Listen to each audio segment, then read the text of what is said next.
안녕하세요. 저는 강원도 속초에 살고 있는 30대 후반의 여자입니다. 여러분들은 모두 인과응보라는 말을 믿으시나요? 전 사실 그 말을 믿지 않고 살아왔습니다. 왜냐면 제게 나쁜 짓을 한 인간들이 아주 뻔뻔하게 잘 살고 있는 모습을 너무 많이 봐왔기 때문인데요. 그래서 하늘은 늘 제 편이 아니라고 생각하며 살았죠.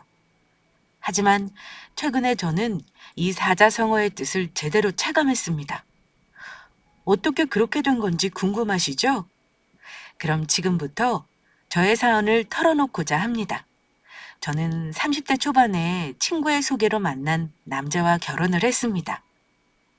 항상 모임에서 주도적으로 행동하고 서글서글하니 잘 웃는 인상이었던 그는 저의 호감을 한눈에 받았습니다. 저는 그에게 속절없이 빠져들 수밖에 없었죠.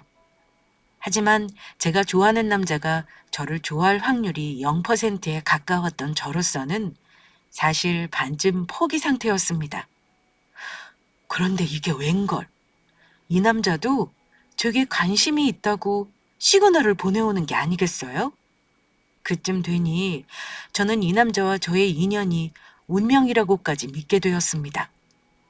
그동안 연애를 해보지 않은 건 아니었지만 대부분 얼마 사귀지 못하고 헤어진 경우가 많아서 그런지 이 남자와 만나고부터는 사람들이 왜 결혼이라는 걸 꿈꾸는지 깨달을 정도였습니다. 그만큼 그는 제게 다정했고 친절했고 누구보다 저를 아껴주었습니다. 그럼 그와 어떻게 사랑에 빠지지 않을 수가 있을까요? 그렇게 우리는 누구보다 열렬히 사랑했습니다. 연애한 지 2년쯤 지나자 당연히 서로 간의 결혼에 대한 얘기를 하기 시작했어요. 그렇게 우리는 평탄하게 결혼까지 이어지게 되었습니다. 남편이 어렸을 때 아버지는 지병이 있어 돌아가셔서 어머님이 혼자 남편을 키웠다고 했습니다. 어머님은 한눈에 보기에도 누구보다 인자하시고 성품이 좋아 보이셨습니다. 어떻게 젊은 나이에 재혼도 하지 않고 아들을 키우셨는지 그 고생이 눈에 보이는 것 같아서 안타까웠습니다. 그래, 우리 형규랑 결혼하겠다고요? 네, 형규 씨 좋은 사람이라서요. 결혼해서 둘이 예쁜 가정 꾸리고 싶습니다. 싹싹하고 너무 예쁘네. 서연 씨 같은 여자가 우리 집에 들어오면 분위기가 확 달라질 것 같아요. 보다시피 아들이랑 둘이 사는 거 영 적적해서. 그럼 제가 어머님 적적하시지 않게 말동무 되어드릴게요. 세상에, 말이라도 고마워요. 그리고 말 놓으셔도 됩니다. 어머님께서 편하게 대해주셔야 저도 엄마처럼 대할 수 있을 것 같아요. 그래요? 아직은 어색해서 그럼 천천히 놓을게요. 그나저나 내가 둘이 사는 거 적적하다고 해서 여기 들어올 건 아니지? 그런 생각은 하지도 말아요. 나도 이제 아들 떼어놓고 혼자 살고 싶으니까. 어머님은 애초에 같이 살 생각은 하지도 않았다며 둘이 행복하게 잘 살면 그만이라고 본인이 그동안 모아놓은 돈으로 아파트 한 채는 충분히 해줄 수 있으니 걱정하지 말라고 하셨어요. 그 따뜻한 마음이 너무나 감사했습니다. 그래서 저는 어머님을 모시고 살고자 했으나 어머님은 한사코 거절을 하셨죠. 그렇게 저희는 결혼 생활을 시작하였습니다. 신혼 때는 나름 무탈했습니다. 남편은 여전히 다정했고 결혼 생활에 충실했습니다. 저는 아이를 빨리 갖기를 원했지만 생각보다 임신이 되지 않았어요. 임신에 대한 스트레스를 받아서 그런지 남편은 너무 걱정 말라며 저를 위로했습니다. 저도 당분간은 아이에 대한 욕심을 버리고 일에 집중하기로 마음을 먹었습니다. 그래도 제겐 다정한 남편과 저를 딸처럼 예뻐해 주시는 어머님이 있으니 그것만으로도 행복하다는 생각으로 말이죠. 그렇게 1년여의 세월이 흘렀습니다. 결혼 초기와 바뀐 점이 있다면 남편이 일이 많아졌다는 이유로 야근과 출장을 밥 먹듯이 다녔다는 거였습니다. 사실 의심을 살 만한 정황은 많았지만 저는 남편을 의심하고 싶지는 않았습니다.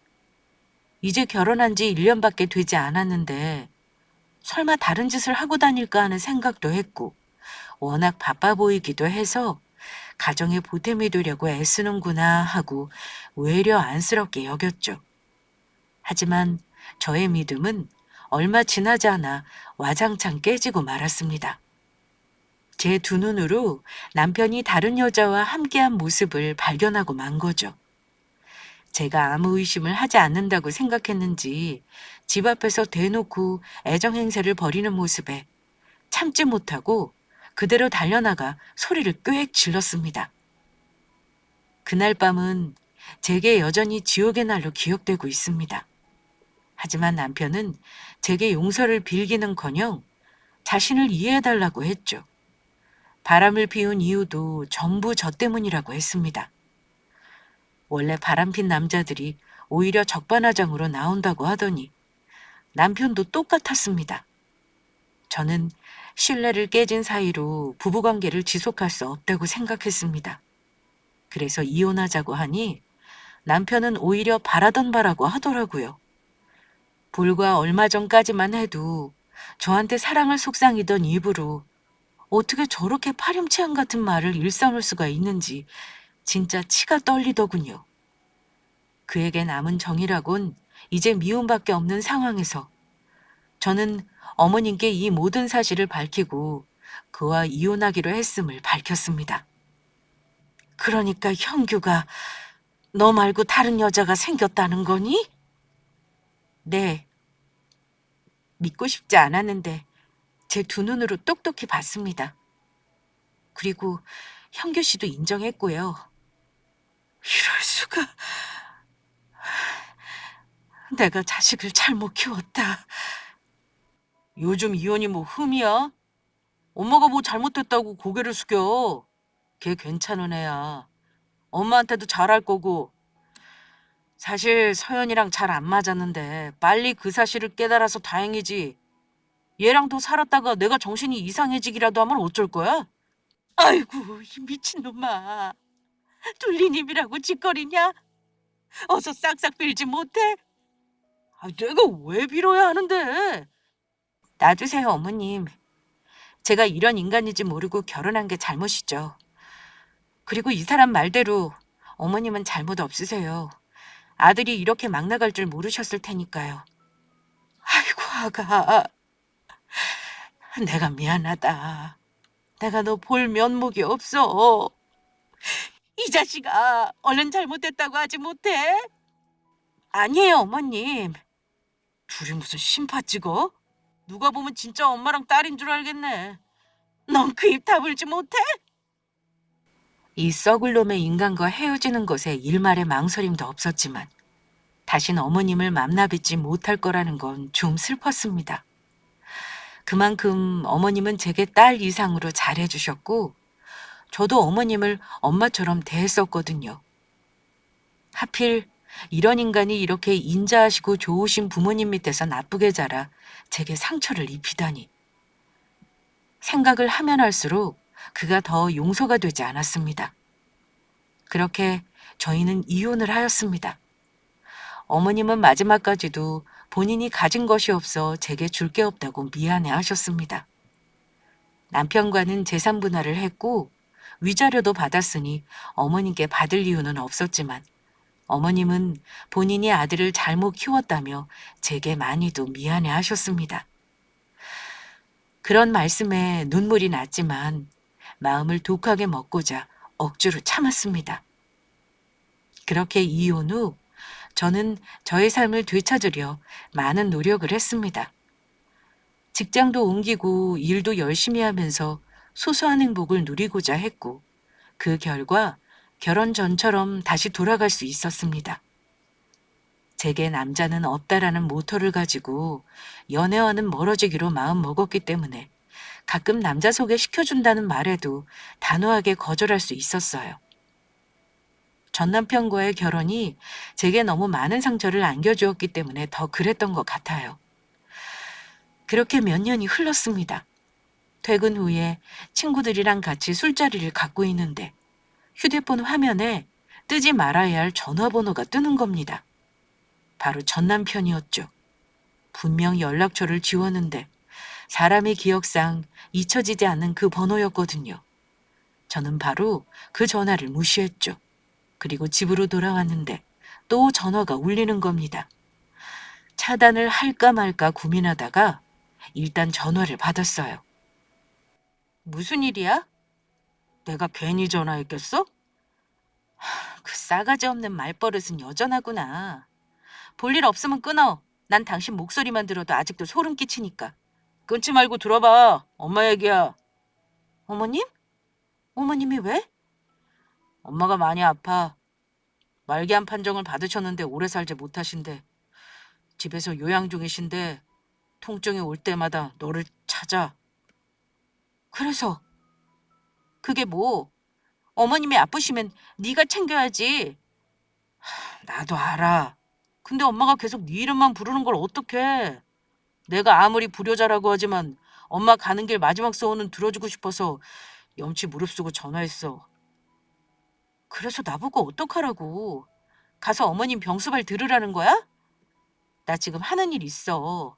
그렇게 말한다고 해서 쉽게 갈 수 있을 것 같아? 내가 당신이랑 헤어질 때 무슨 생각을 했는데. 알지, 나도. 그러니까 나도 연락하기 전에 많이 망설였어. 근데 어떡해. 엄마가 널 너무 찾는 걸. 너도 우리 엄마 좋아했잖아. 우리 엄마도 너한테 너무 잘해주셨고. 인간 된 도리로 생각 좀 다시 해봐. 물론 보수는 넉넉히 챙겨줄게. 내가 오죽하면 너한테 전화를 했겠냐? 어? 엄마 죽기 전에 너 보는 게 소원이라고 하니까 제발 부탁할게. 마음이 흔들리긴 했습니다. 어머님이 아프시다니 심장이 쿵 떨어지는 것도 같았고요. 그런 어머님이 저만 찾으신다는 소리에 눈물이 나올 것 같았지만 억지로 참았습니다.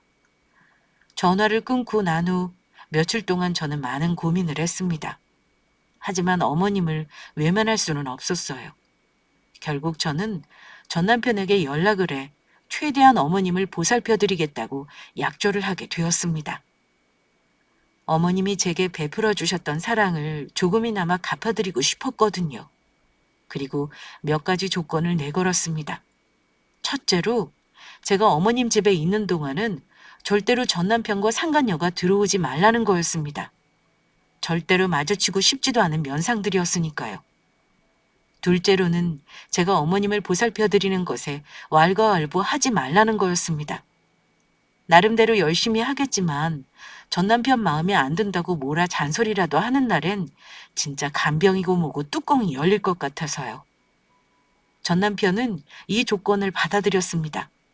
제가 비꼬는 말들도 그냥 꾹 참고 넘기는 걸 보니까 어머님 돌아가신다고 하니 이제라도 정신을 차린 건가 싶었어요. 그렇게 저는 휴직계를 내고 어머님 집으로 출근 아닌 출근을 하게 되었습니다.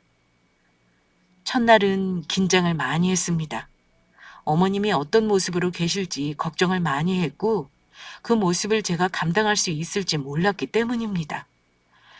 심호흡을 하고 어머님 집으로 들어가니 이전에 생기있던 모습과는 다르게 파리하게 메마르신 어머님이 거실에 앉아 계셨습니다. 제가 온다는 얘기를 들으셨는지 아까부터 나와서 기다리신 것 같았어요.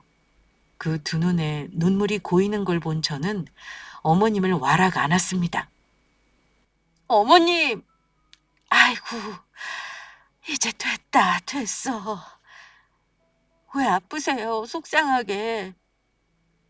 네가 이렇게 왔으니 됐어. 형규한테 듣고도 꿈인 줄 알았다. 사실 네가 너무 보고 싶었지. 근데 내가 염치가 있지. 내가 널 어떻게 부르겠어. 괜찮아요, 어머님. 이렇게 제가 왔잖아요. 내일 올게요. 그러니까 얼른 들어가서 누우세요. 공기가 차요. 저는 어머님을 얼른 방으로 모셨습니다. 가까이서 보니 어머님 얼굴이 말이 아니었습니다. 전 남편이 제게 연락한 이유를 알 것 같더라고요. 내가 너한테 몹쓸 짓만 했는데 이렇게 와줘서 고맙다. 무슨 말씀이세요? 어머님은 제게 잘해만 주셨죠. 저도 어머님 생각 많이 했어요. 잊으려고 했는데 그게 쉽지 않더라고요.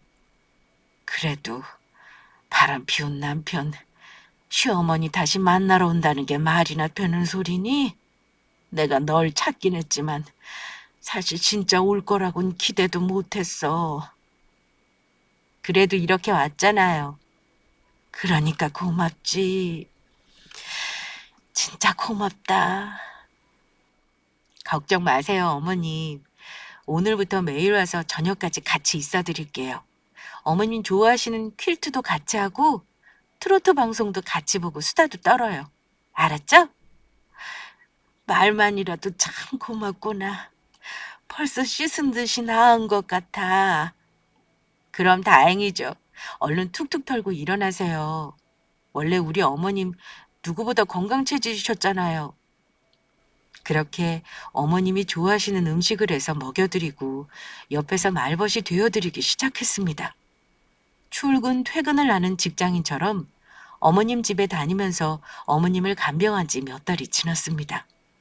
어머님의 각오와 달리 어머님은 날이 갈수록 기력이 쇠하셨어요. 나중에는 제 말을 여러 번 놓치시기 일쑤였죠. 대화를 하다가도 어머님이 깜빡 잠에 드는 시간이 많아지고 고통스러워하는 시간이 많아질수록 어머님의 남은 시간이 얼마 남지 않았다는 걸 깨달았습니다. 그러던 어느 날이었습니다. 평소처럼 어머님을 간병하고 집으로 돌아가려고 하는데 전남편과 상간녀가 나타났습니다. 퇴근할 땐 늘 전남편에게 메시지를 보내곤 했기 때문에 마주칠 거라고는 생각하지 않았는데 마주치고 만 것이죠. 저는 전남편의 이 행동이 분명히 의도된 것이라 생각했습니다. 몇 년 전에 마지막으로 마주쳤던 상간녀가 저를 못마땅한 얼굴로 바라보더군요. 내가 분명히 마주치지 말자고 했을 텐데. 오해하지 마. 우연히 좀 빨리 온 것뿐이야. 우리가 뭐 일부러 마주치려고 왔겠어요? 만나고 싶지 않은 건 그쪽이나 우리나 매한가지인데. 약속은 지켜달라고 있는 거죠. 그래서 제 권리를 주장한 것뿐이고요. 지금 누가 갑이고 을인지 파악을 못하는 것 같은데 똑똑히 알고 있어야겠네요. 내가 갑, 그쪽이 을이라는 걸. 기가 막혀. 뭐 누가 갑이라고요? 그쪽이요? 당신도 참아. 여기서 열내면 어쩌자는 거야? 뭐야? 자기도 이 여자 편이야? 아직도 정이 남아있기나 한 거야? 말도 안 되는 소리 하지 마. 우리 이혼한 지가 언젠데 그래. 몇 년 만에 다시 만나니까 애틋한 마음이라도 생긴 거냐고. 뭐가 이렇게 불안해요? 겨우 이 남자 하나 가지고? 괜찮아요. 어디 내놔도 안 팔릴 사람이니까 그쪽만 좋다고 하는 거죠. 상간녀는 몹시도 예민했습니다. 의부증 기질이 보일 정도였죠. 가정 있는 남자 꼬여내서 결혼해놓고서 오히려 자신의 전 남편이 바람필까봐 전전긍긍하는 모습이 우스웠습니다. 어머님이 워낙 찾으셔서 부른 거니까 다른 오해는 하지 말아요. 걱정 마요. 쓸데없는 오해할 정도로 시간 많은 사람 아니니까. 저는 대충 대화를 마무리하고 그 자리를 벗어났습니다. 전 남편이 의도적으로 저와 마주치려고 했던 까닭은 아무래도 어머님과 제 사이에 무슨 일이 있는지 파악하려는 의도가 있었을 거라고 생각되지만 확실한 건 아무것도 없었습니다. 분명 이 모든 것이 상간녀의 뜻대로 이뤄진 거겠지만요. 그렇게 또 며칠이 흘렀습니다. 나아지지 않고 나빠지기만 하는 환자를 계속 돌보는 것은 곤욕이었습니다. 어머님 앞에서 눈물을 흘리는 일이 많아졌고 이렇게 고통스러워 하실 바에는 차라리 돌아가시는 게 낫지 않을까란 생각까지 하게 되었어요. 그날은 유독 더 그러했습니다. 왠지 오늘이 지나면 어머님을 다시 뵐 수 없을 것 같다는 막연한 두려움마저 들었거든요. 그래서 전 남편에게 연락을 해서 오늘은 나도 밤새 같이 있겠다고 했습니다. 아니나 다를까 같이 온 상간녀는 난리를 치더라고요. 도대체 왜 여기 있겠다고 버티는 거죠? 보다시피 어머님 상태가 많이 안 좋아요. 아시죠? 저도 마음이 영 불안해서요. 그래서 뭐 어쩌라고요. 그거랑 당신이 여기 있는 거랑 무슨 상관이 있죠? 어차피 돈 받고 어머님 간병하러 온 것뿐이잖아요. 무슨 말을 그렇게 해요? 내가 돈 때문에 이러고 있겠어요? 저도 할 일이 있는 사람이에요. 어머님과의 예정 때문에 도저히 무시할 수 없어서 어머님 가시는 길 편하게 해드리려고 온 거라고요. 그건 맞아. 내가 부탁한 거잖아. 진짜 어이가 없네. 그건 그거고 할 일 다 했으면 가면 되잖아. 어차피 자식은 우리 둘이지 이 여자는 이제 아니잖아.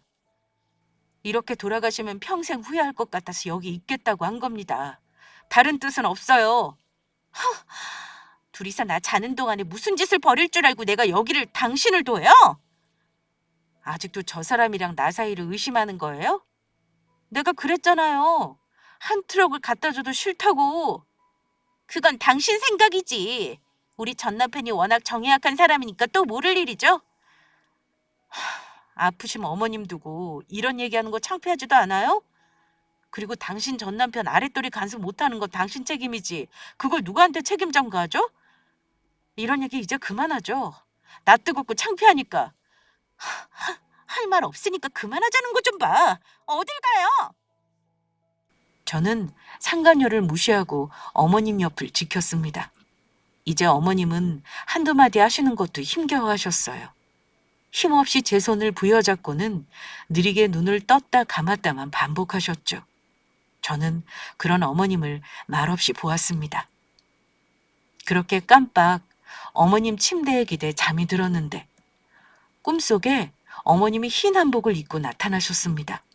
인자한 웃음을 띠고서는 그때 내가 참 많이 미안했다.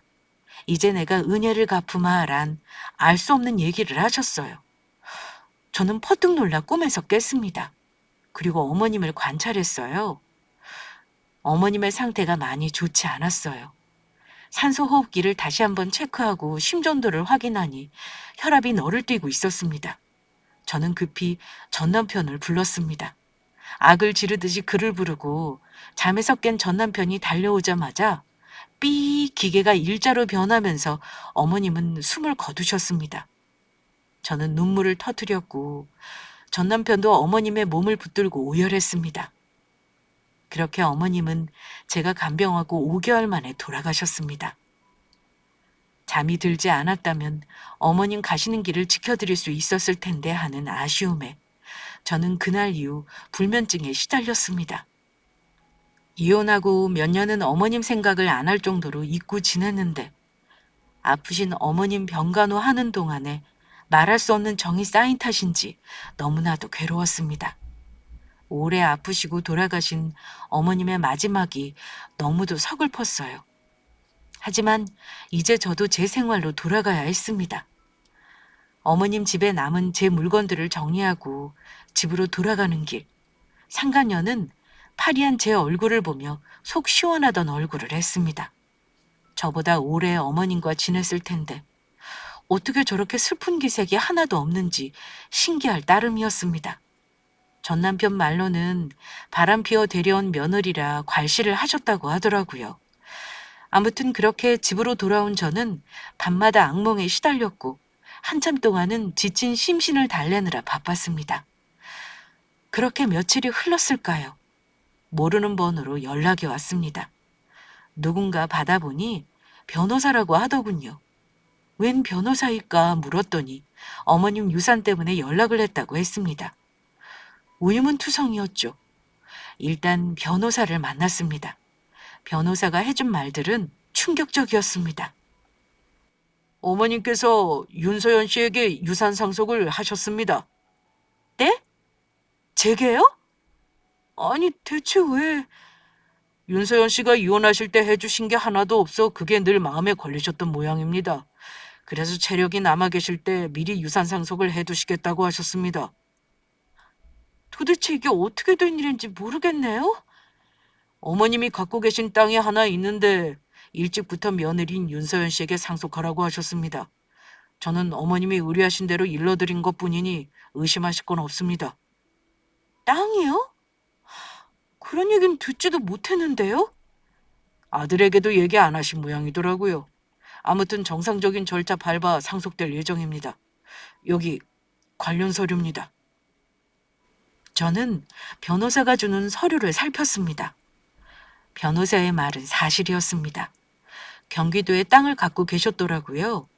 이걸 제게 상속해 주시면서 어떤 마음을 가지고 계셨을까 생각하니 눈물이 왈칵 치솟았습니다. 저를 생각해 주신 어머님의 사랑이 한없이 깊어서 저는 도저히 닿지 못할 것 같았어요. 겨우 5개월의 간병에 이런 과분한 것을 받아도 되는 걸까 싶어서요. 변호사의 말에 의하면 원래 갖고 계셨던 땅값이 워낙 적어 처분을 하지 않고 갖고만 계셨는데 최근에 재개발이 허가되어 땅값이 천정부지로 치솟았다고 했습니다.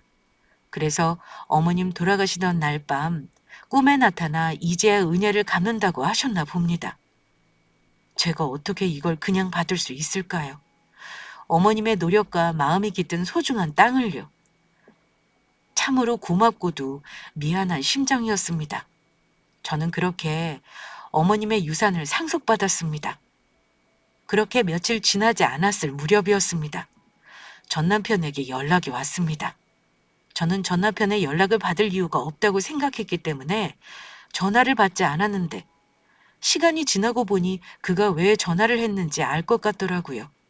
아무래도 상속 얘기를 들은 거겠죠. 그렇게 며칠이 또 지났는데 이번엔 전 남편이 집까지 찾아왔더군요. 외출하고 집으로 돌아왔는데 전 남편이 아파트 현관 앞에 쭈그리고 앉아있길래 깜짝 놀랐습니다. 여긴 웬일이야? 할 말이 있어서 왔어. 무슨 말? 이제 우리 사이에 할 말은 없는 걸로 알고 있는데? 엄마가 유산 상속했다며. 아, 그거? 그거? 그거라니. 그 땅이 어떤 땅인 줄이나 알아? 그래서 그게 뭐? 그 땅을 유산받은 거랑 당신이 여기까지 찾아오는 거랑 무슨 상관이 있어? 왜 상관이 없어? 내가 그 땅 유산 받는 줄 알고 얼마나 기대하고 있었는 줄 알아? 아, 땅에 대해서 알고 있었구나. 그럼 모를 것 같았어? 땅값이 계속 올라가는 거 보고 돌아가시면 이 땅은 무조건 내 거라고 생각했는데 그게 갑자기 당신한테 넘어갔다는데 내가 가만히 있을 수가 있어야지.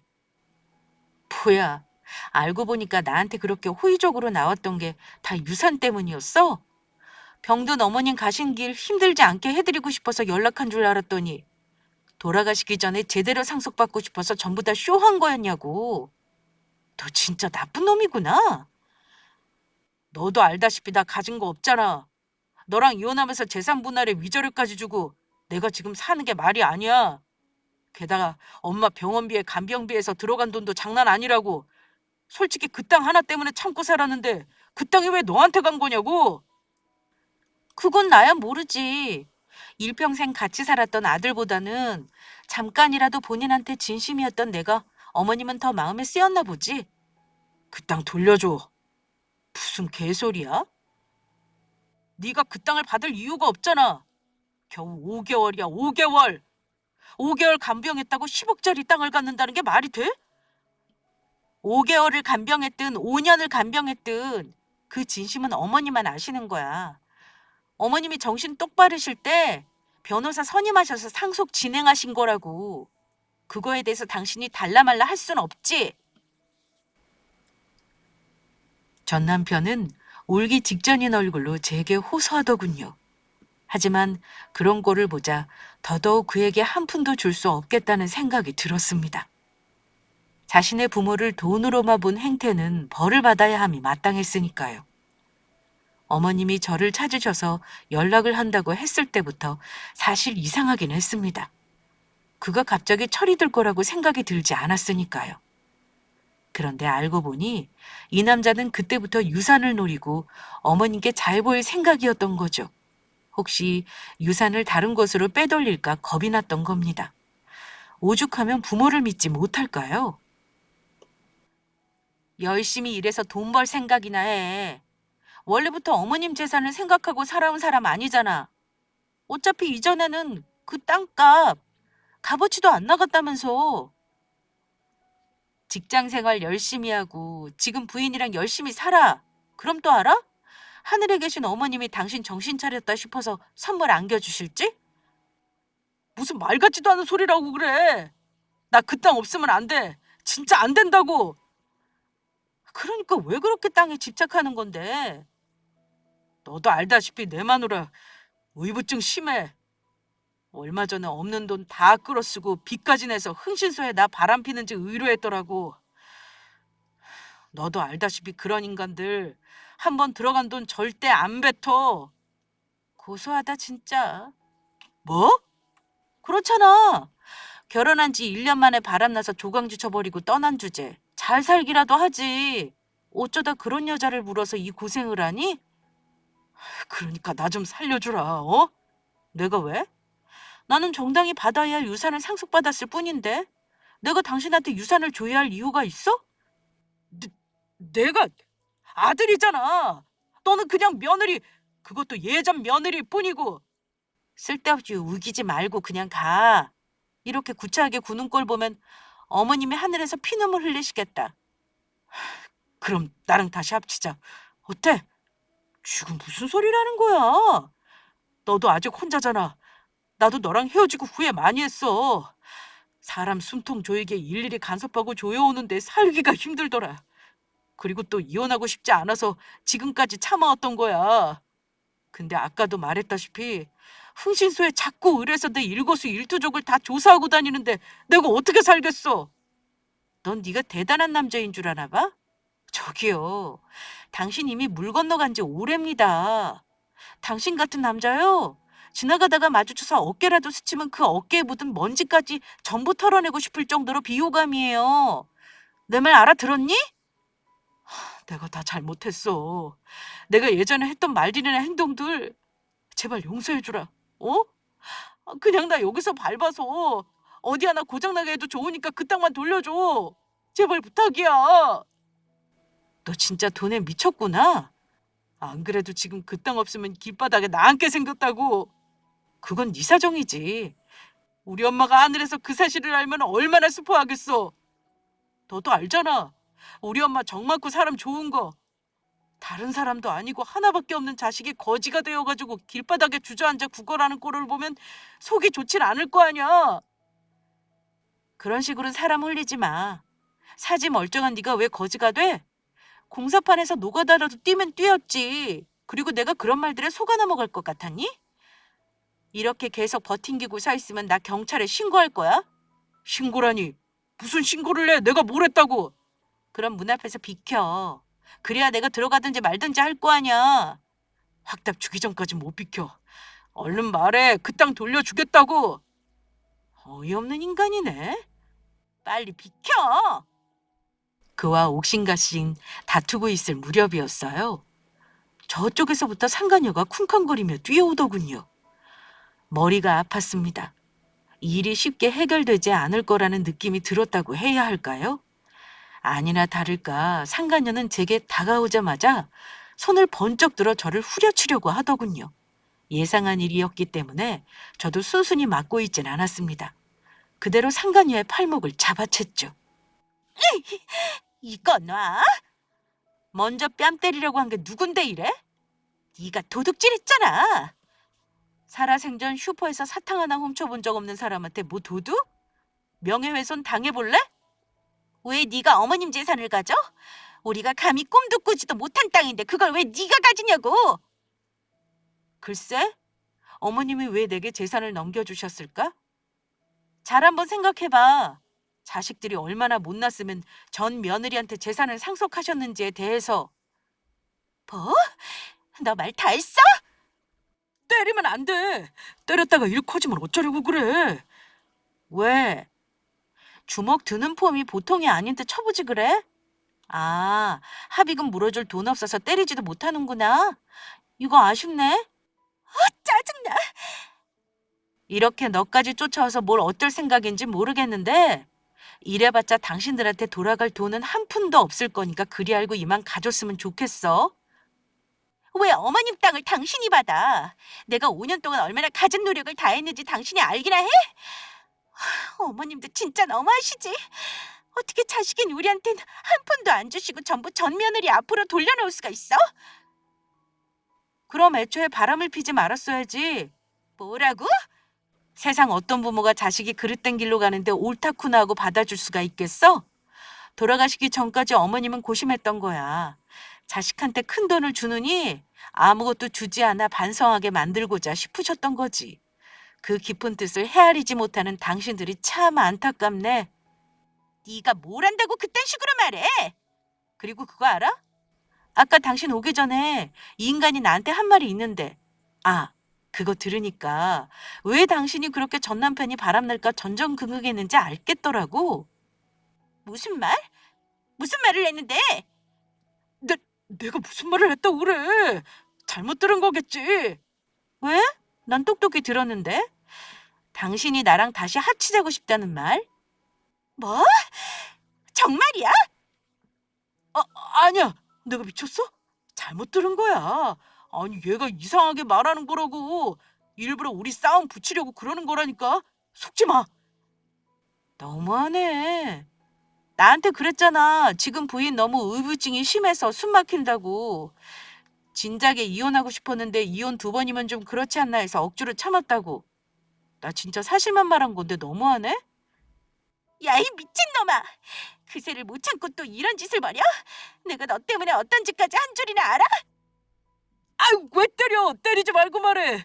그리고 논점 정확히 파악해. 우린 땅 찾으러 여기 온 거잖아. 논점 좋아하시네. 지금 그게 문제니? 내가 너 같은 인간을 뭘 믿고 인생을 바쳤는지 스스로가 후회스럽다 진짜. 그렇게 둘은 제 앞에서 한참을 다투더군요.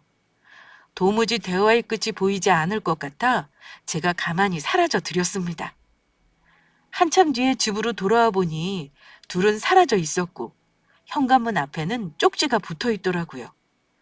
쪽지의 내용은 이러했습니다.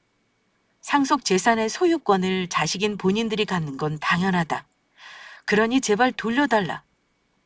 처음에는 당당하고 마지막엔 읍소하는 내용이었습니다. 진짜 웃음도 안 나왔습니다.